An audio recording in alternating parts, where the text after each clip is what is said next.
Assalamualaikum warahmatullahi wabarakatuh. Perkenalkan, nama saya Heri Pranata, NPM 19420047 dari program studi Teknik Informatika kelas 5B. Pada kesempatan ini saya akan mempresentasikan proposal penelitian saya yang berjudul Implementasi Metode KNRS Network dalam Peramalan Penjualan Motor Bekas di Kota Pagaralam. Pada kesempatan ini langsung saja kita masuk ke latar belakang ya, untuk mempersingkat waktu. Jadi masyarakat Indonesia sekarang ini sangat banyak yang memiliki kebutuhan berbeda-beda, mulai dari anak muda yang suka motor gaul, orang tua yang ingin motor untuk bepergian bersama keluarga, pedagang yang ingin motornya ingin mengangkut banyak barang, sehingga pengusaha yang ingin motor nyaman ya untuk berpergian.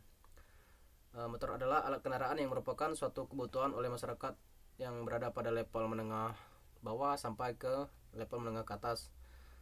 Seseorang yang banyak menginginkan atau memiliki motor adalah salah satunya masyarakat yang ada di Kota Pagaralam.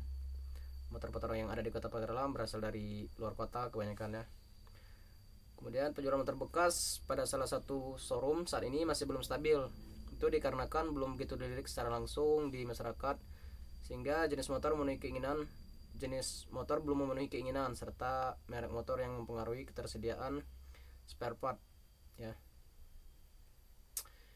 Jadi penjualan motor bekas pada satu showroom ini ketersediaan spare part yang menjadi alasan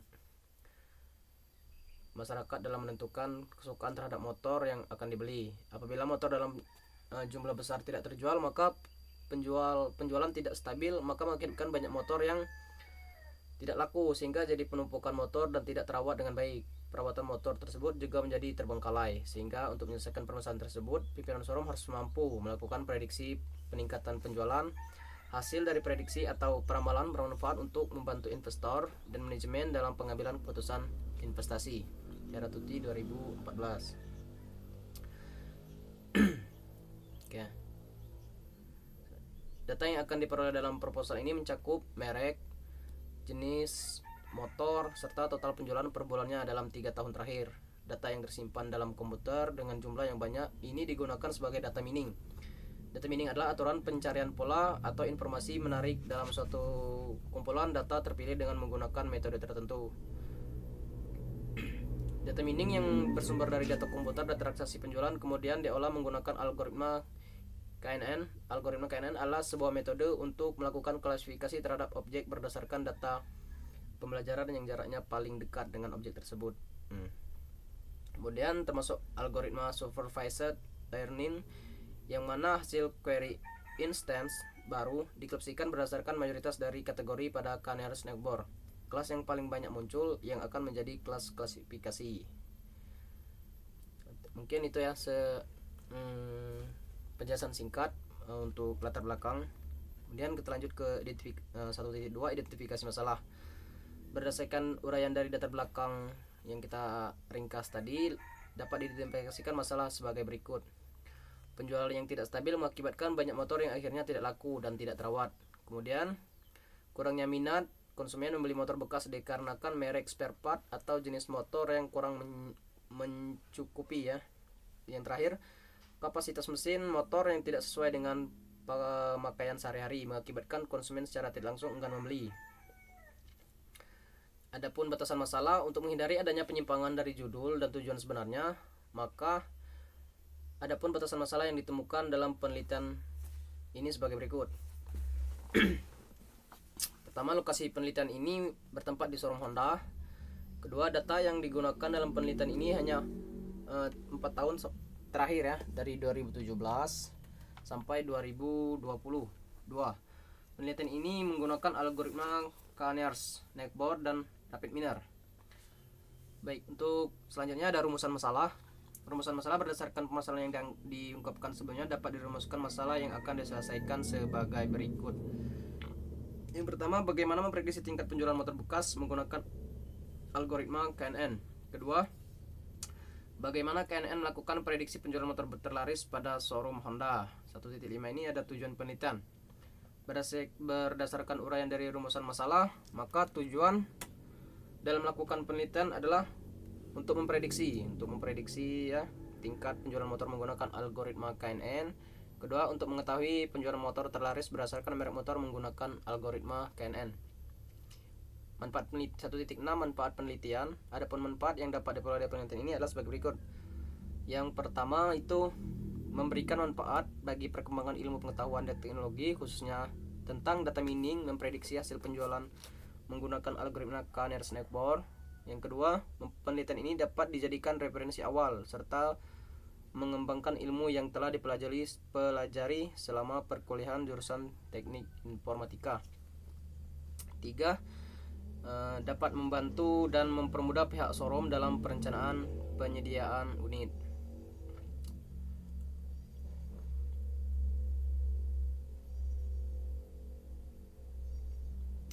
Ya, oke, kita masuk ke bab 2, ada tinjauan pustaka ya. Knowledge discovery in database atau proses non trivial untuk mengidentifikasi pola atau hubungan yang valid baru, berpotensi berguna, dan pada akhirnya dapat dipahami dalam kumpulan data untuk membuat keputusan penting. Istilah penemuan pengetahuan dalam basis data atau KDD singkatnya mengacu pada proses luas dalam menemukan pengetahuan dalam data dan menekankan aplikasi tingkat tinggi dari metode penambangan data tertentu. Ini menarik bagi para peneliti dalam pembelajaran mesin, pengenalan pola, database, statistik, kecerdasan buatan, akuisisi pengetahuan untuk sistem pakar, dan visualisasi data. Oke. Kemudian 2.2 atau data mining.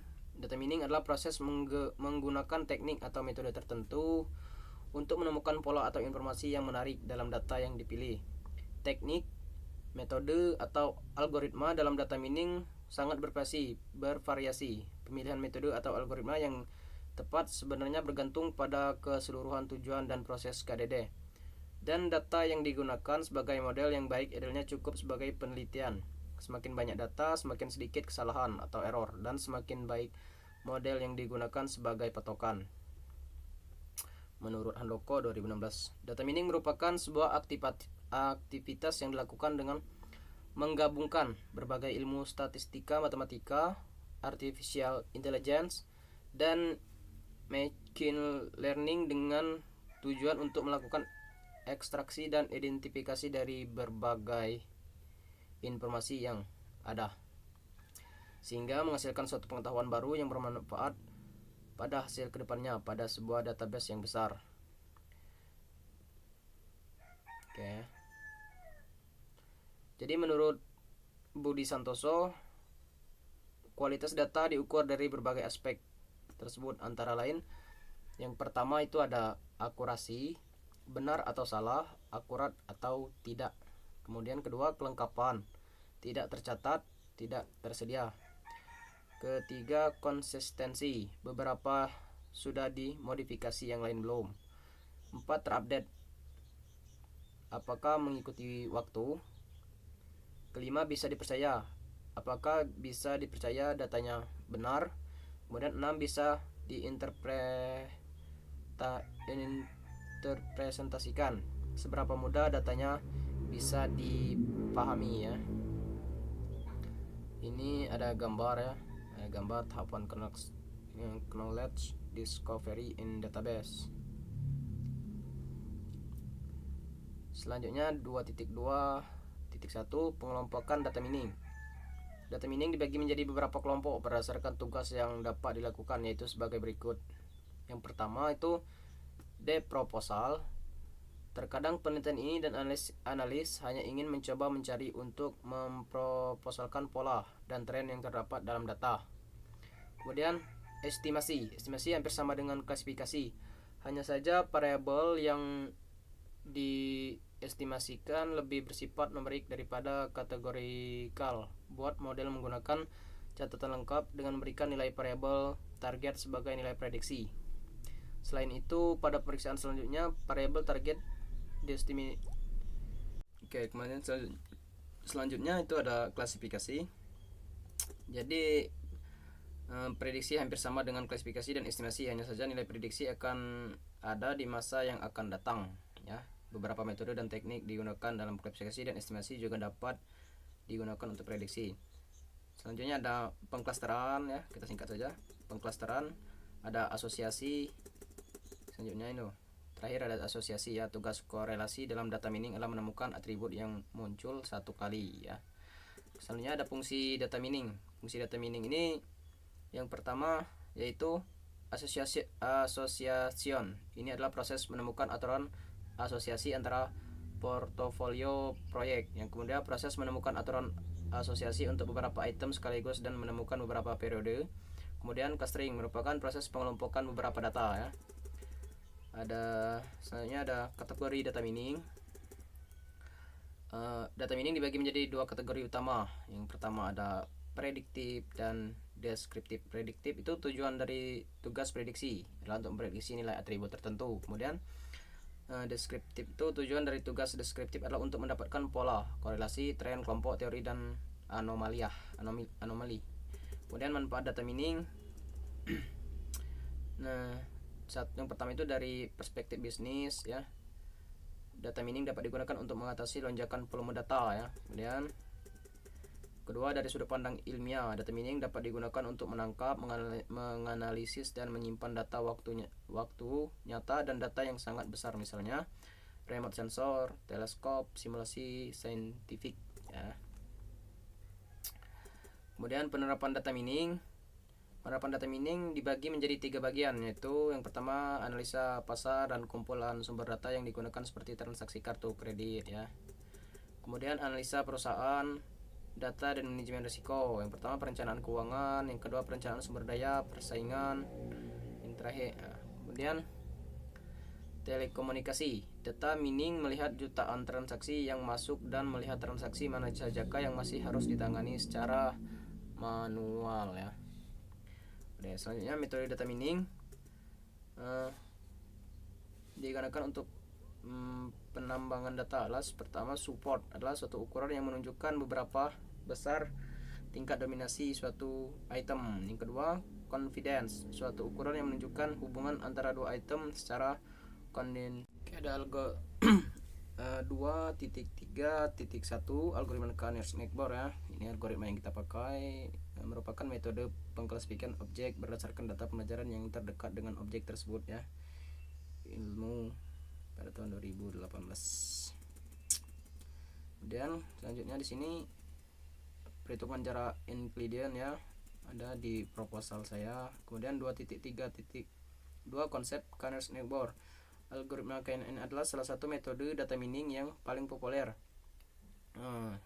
KNN murni termasuk dalam klasifikasi pelajar malas karena menunda proses pelatihan atau bahkan tidak ada pelatihan sama sekali hingga ada tahap pengujian yang ingin Anda ketahui label kategorinya. Kemudian 2.3.3 fungsi Kerner-Snackbor. Secara umum data mining memiliki keterampilan untuk klasifikasi. Metode teknis ini mencakup dua teknik pembelajaran yang diawasi daripada pembelajaran yang diawasi bertujuan untuk menemukan pola-pola baru dalam data ya, dengan menghubungkan pola data yang ada dan baru. Kemudian 2.4 software pendukung. Dalam data mining kita dapat menggunakan berbagai software dan beberapa contohnya untuk mendukung data mining agar dapat mengambil keputusan berdasarkan tujuan dan proses dari data tersebut. Oleh karena itu, dalam penelitian ini peneliti akan menggunakan software Rapid Miner ya. Selanjutnya ada 2.5 penelitian terdahulu ya. Penelitian terdahulu merupakan acuan dalam sebuah penelitian. Ada beberapa penelitian terdahulu yang digunakan dalam penelitian ini sebagai berikut. Menurut Huang dan Wen tahun 1998 dan 2020, dalam penelitiannya yang berjudul Fast KNN Classification Algorithm Based on Virtual Distance Search ya, diketahui bahwa metode KNN membutuhkan waktu kalkulasi yang cepat selama proses pencarian. Kemudian yang kedua ada menurut Wang 2013 dalam penelitian yang berjudul Efficient and Effective KNN Search Wide Approach Max menyatakan bahwa KNN dapat mengatasi pemilteran data pada database. Yang ketiga ada hasil penelitian Prabowo 2014 pembangunan sistem pendukung keputusan untuk menentukan pencarian lokasi fitness center menggunakan metode Kerner-Snackbor. Oke. Selanjutnya ada yang kelima ada Komai et al. Dalam penelitian yang berjudul Canary Snakeboard Search for Location Define Sensor Data in Minutes ya. Dia mengatakan bahwa KNN digunakan untuk melakukan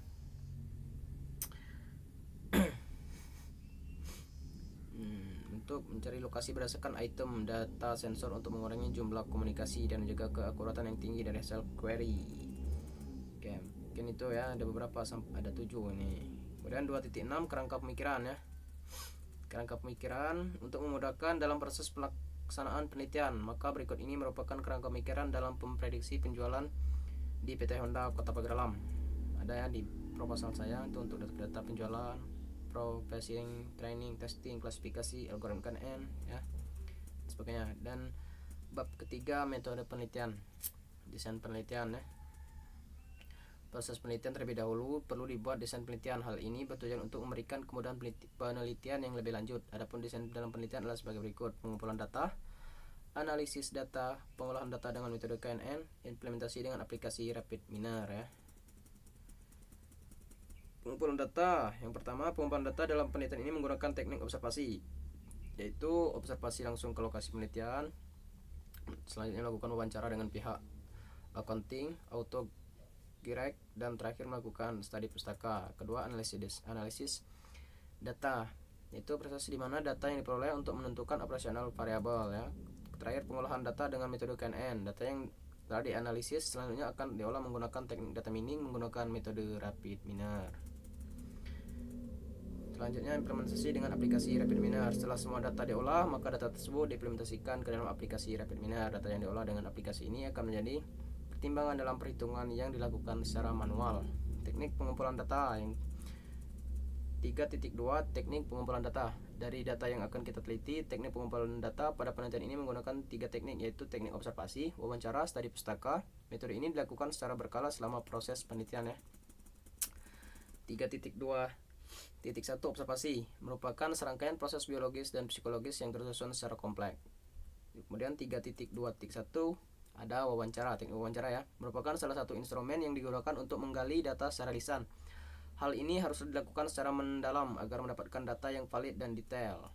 Kemudian 3.2.2 studi pustaka. Dalam penelitian ini, peneliti melakukan studi pustaka yang berhubungan dengan tema penelitian dan metode penelitian yang yaitu jurnal dan buku yang berhubungan untuk mencari informasi, menyusun teori-teori yang berhubungan ya. Kemudian operational variable penelitian ya. 3.3. Yang pertama, operational variable dalam penelitian ini dapat dijelaskan dan diuraikan sebagai berikut. Yang pertama itu merek motor ya. 2, harga jual, tahun penjualan ya, itu ya, disediakan untuk menunjang perbandingan merek motor dan harga jual ya. Kemudian 3.4 metode analisis data, dimulai dari data penjualan dari autocorrect yang telah dianalisa oleh peneliti. Data yang diperoleh dari yaitu data penjualan motor di autocorrect ya, sampai dengan selanjutnya. Kemudian 3.5 lokasi dan jadwal penelitian. Jadwal 3.5.2 jadwal penelitian ini dilakukan dalam waktu 1 semester seperti yang telah dijadwalkan dalam kalender akademik ya, tergantung pengujian jadwal penelitian ini diterima atau tidaknya. Baik, mungkin itu saja ya proposal penelitian saya pada kesempatan ini. Mungkin apabila terdapat kesalahan atau kekurangan dalam penelitian ini, saya mohon maaf. Pada Allah saya mohon ampun. Billahi taufiq wal hidayah. Wassalamualaikum warahmatullahi wabarakatuh.